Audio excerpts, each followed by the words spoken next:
जिनको जितनी कामयाबी मिलनी है उनको उतनी कामयाबी मिलते रहे संसार में, ये नश्वर जगत में। लेकिन जो सच्चा हरिभक्त है उसको हमेशा ठोकरें मिलती रहे, हार का सामना होता रहे उसके जीवन में।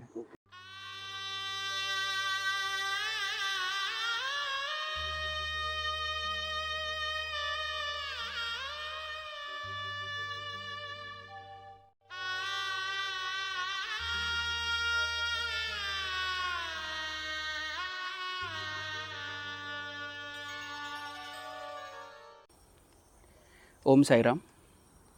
श्री साई सच्चरित ग्रंथ में अध्याय 5वां जो है उसमें पहलवानी की एक कथा आती है, जिसमें खुद बाबा खेलते भी है। तो गांव में एक मोहिद्दीन तांबोली नाम का एक पहलवान होता है, और जैसे आपको पता ही रहेगा कि बाबा के जवानी में उन्होंने पहलवानी ज़िंदगी भी जी थी, वो जीते थे। तो कुछ कारण से मोहिद्दीन तांबोली और बाबा इनके बीच में कुछ अनबन हो गई, और उसका परिवर्तन कुश्ती में हो गया, पहलवानी में हो गया। और उस कुश्ती में बाबा हार जाते हैं, और फिर बाबा को ऐसा लगता है कि मैं अपमानित हो गया, और वो गांव छोड़कर चले जाते हैं। और कोई अगर कुछ पूछता है तभी वो बोलते हैं, ऐसी वो कथा है। तो कृष्णा जी, सवाल मन में बहुत सारे सवाल है कि एक तो बाबा खुद अवतारी पुरुष है, वो कुश्ती खेलते हैं, ये बात समझ में नहीं आती है। दूसरी चीज़ ये समझ में नहीं आती है कि वो कुश्ती खेलते वो हार जाते हैं, ये बात अगर सच में बोले तो हजम नहीं होती है। तीसरी बात यह है कि कुश्ती हारने के बाद वो अपमानित हो जाते हैं, तो उनको ऐसा अपमान फील होता है, और उसके बाद वो गाँव छोड़ के चले जाते हैं। तो ये सारी जो घटनाएं हैं, सामान्य व्यक्ति की सोच ऐसा लगता है। तो क्या कोई ये सच्चाई है या कुछ प्रिंटिंग मिस्टेक है, ऐसा लगता है तो आप कृपया इसके ऊपर प्रकाश डालिए। प्रिंटिंग मिस्टेक तो बिल्कुल नहीं है। बाबा जब ये ग्रंथ की रचना उन्होंने करवाई, वो एक आम व्यक्ति तक ये लीला पहुँचे, आम व्यक्ति के जीवन में इसका प्रभाव पड़े, ये उनका मकसद था। इसलिए कई बार उन्होंने लीलाओं को अपने ऊपर डाल करके हमारे सामने एग्जाम्पल सेट करने का प्रयास किया है। ओके, वाह वाह। तो ये बात जब तक समझ में नहीं आएगा तो फिर ये ऐसे सवाल उठते रहेंगे। मतलब जी, वो कई बार अपने आप को इतनी निचली अवस्था पे उतार लिए हैं उन्होंने, ताकि हम लोगों को उससे कोई बेहतर बोध मिले, रोशनी मिले, हमारे जीवन पे उसका गहरा असर पड़े। इसलिए उन्होंने खुद को कई बार अपनी जो परब्रह्म अवस्था है वहाँ से नीचे उतर के ऐसी लीलाएं की हैं, ताकि हमारे जीवन में उसका प्रभाव रहे। मतलब ये लीला पे आने से पहले मैं कबीर जी का एक दोहा से इसकी शुरुआत करना चाहूँगा, जहाँ पे वो बोलते हैं, हरिजन तो हारा बला, हरिजन तो हारा बला, जीतन दे संसार, हारे तो हरि से मिले, जीते यम के द्वार। आहा, वाह। तो मतलब हारना कभी कभी जीवन में कितनी आवश्यक होती है, कबीरदास जी कहते हैं। बोलता है एक सच्चा भक्त जो है ना हरि का, बेहतर है कि वो हमेशा हारता रहे। ओके, वाह वाह। हरिजन तो हारा बला, और बाकी सारे संसार को जीतने दो बोले। जिनको जितनी कामयाबी मिलनी है उनको उतनी कामयाबी मिलते रहे संसार में, ये नश्वर जगत में। लेकिन जो सच्चा हरिभक्त है उसको हमेशा ठोकरें मिलती रहे, हार का सामना होता रहे उसके जीवन में।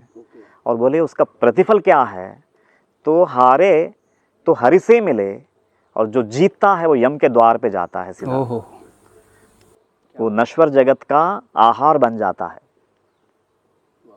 बहुत गहरी बात बोलते हैं कबीरदास जी, और वो दोहा यहाँ पे बाबा चरितार्थ किए हैं अपने जीवन में, मतलब जी के दिखा दिया उन्होंने। सबसे पहली बात तो यहाँ पे हारना यानी क्या। देखिए ये जीवन है ना, ये नश्वर जगत जो है, इसमें मुझे जितनी कामयाबी मिलेगी, जितना मैं कामयाब हो जाऊंगा, उतनी मेरी देह बुद्धि सघन होते जाएगी। जी, स्वाभाविक है ना। अगर मेरे को हर तरह से, मतलब समझो, मुझे मालिक ने खूबसूरती दी है तो मैं उसको एनकैश करना चाहूँगा। मालिक ने अगर मुझे धनवान बनाया है तो मैं लाइफ को फुल फ्लेज तरीके से जीना चाहूँगा। अगर समझो जीवन में मालिक ने मुझे जो कुछ भी मतलब नेमतें बख्शी हैं, मैं उसका पूरा पूरा फ़ायदा उठाना चाहूँगा, और इन चीज़ों में फंस करके मैं अपनी देह बुद्धि को बढ़ाता जाऊँगा। ओके। लेकिन समझो अगर इसके विपरीत होने लगा, ठोकरे पे ठोकरे मिलने लगी, तो तो मेरी देह बुद्धि जो है वो आहिस्ता आहिस्ता घटने लगेगी। और ये जीवन का अगर सच्चा मकसद कोई है तो देह बुद्धि घटाना है, ताकि आत्मा की जागृति बढ़े। वाह, क्या बात है। मैं अब एक सवाल पूछता हूँ मैं तुमसे। अभी जो तुमने कुर्ता पहन रखा है, मैं अगर तुमसे पूछूं कि भाई इसका वजन कितना है, तो क्या आंसर दोगे? कुछ ग्राम्स में रहेगा। चलो समझो, फर्ज करते हैं कि चलो 50 ग्राम का है, ठीक है। अभी अगर मैं तुमको बोलूं कि ये कुर्ता तुम उतार के फेंक दो, फेंक सकोगे? मुश्किल है। मुश्किल है, समझो। लेकिन अगर मालिक ने मेरे को ताकत दी और मैं तुम्हारा एक कुर्ते का वजन 50 केजी बना दिया तुम्हारे शरीर पे, फिर उतार के फेंकोगे? तभी के तभी उतारूंगा। तो बस यही है, हारने का मतलब है कि जीवन में अपनी मुसीबतों से भर देते हैं कि ये देह बुद्धि को है ना फिर गिराना आसान हो जाता है। वाह।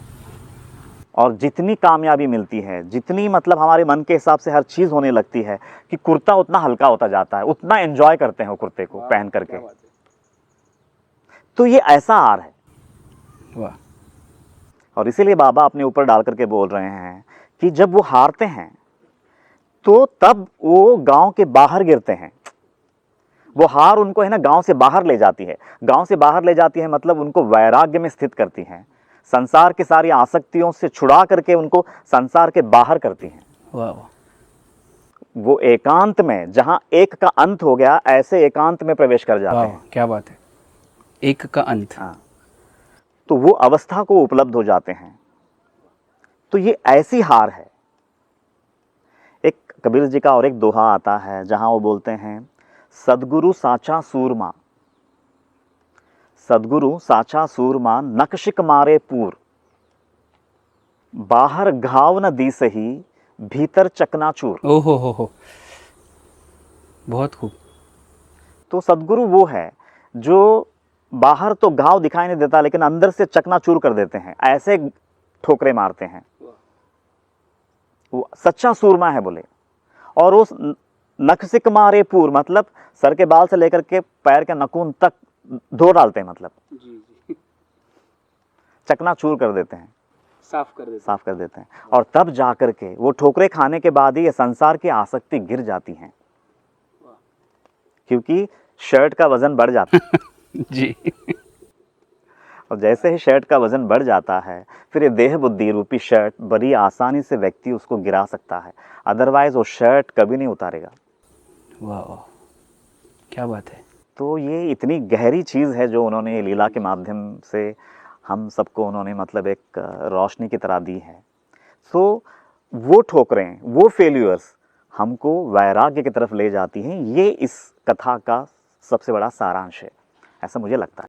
बहुत खूब कृष्णा जी, इतना सुंदर विवेचन इसके ऊपर कृष्णा जी ने दिया है कि मैंने पहले सवाल पूछा था कि बाबा हार जाते हैं, लेकिन ये विवेचन सुनने के बाद ऐसा समझ में आता है कि बाबा जीत गए हैं और हमें भी जिताने के लिए वो उत्सुक है, जिताने का रास्ता हमें भी वो दे देते हैं।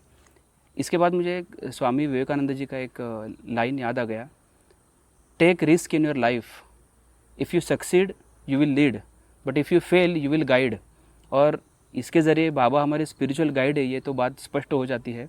और ये गाइडेंस हमें देने के लिए बाबा ने ये भी नहीं सोचा कि मैं हारूँ मैं जीतूँ।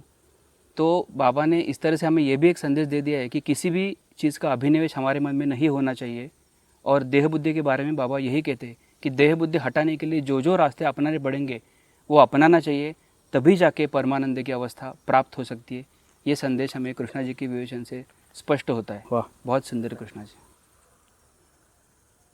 इस लीला के माध्यम से बाबा मानो हमसे कह रहे हैं कि ये संसार एक अखाड़ा है तो हर शख्स एक पहलवान है, ये संसार एक दौड़ है तो हर शख्स एक खिलाड़ी है।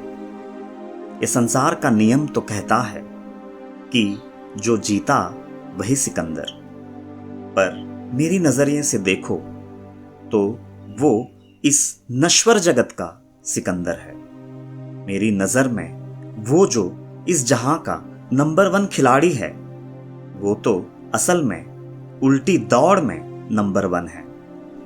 मेरी नजर में उसकी हर कामयाबी, उसकी हर जीत हार ही है, क्योंकि वो अपनी जान और इस जहां से भी कीमती अपनी आत्मा को ही हार चुका है। और इसके बजाय जो अपनी जान और इस जहां को खोकर भी अपनी आत्मा को बचा लेता है, बस वही एक इस जहां का सच्चा सिकंदर है। अंत में इस लीला पर मेरा हृदगत यही कहता है, इस नश्वर संसार के लिए दीवाना बनकर गर दर दर की खाक भी छानोगे तो ये संसार ही एक दिन तुम्हें खाक में मिला देगी। पर इसके विपरीत तुम अगर जीते जी इस संसार के लिए मिट जाते हो तो वही संसार एक अदना सा दासी बनकर तुम्हारे चरणों से उठने वाली खाक बन जाएगी। इसीलिए ही इस नश्वर संसार को माया कहते हैं। हकीकत में इस संसार की जीत नहीं, हार है, और इस संसार की हार नहीं, जीत है।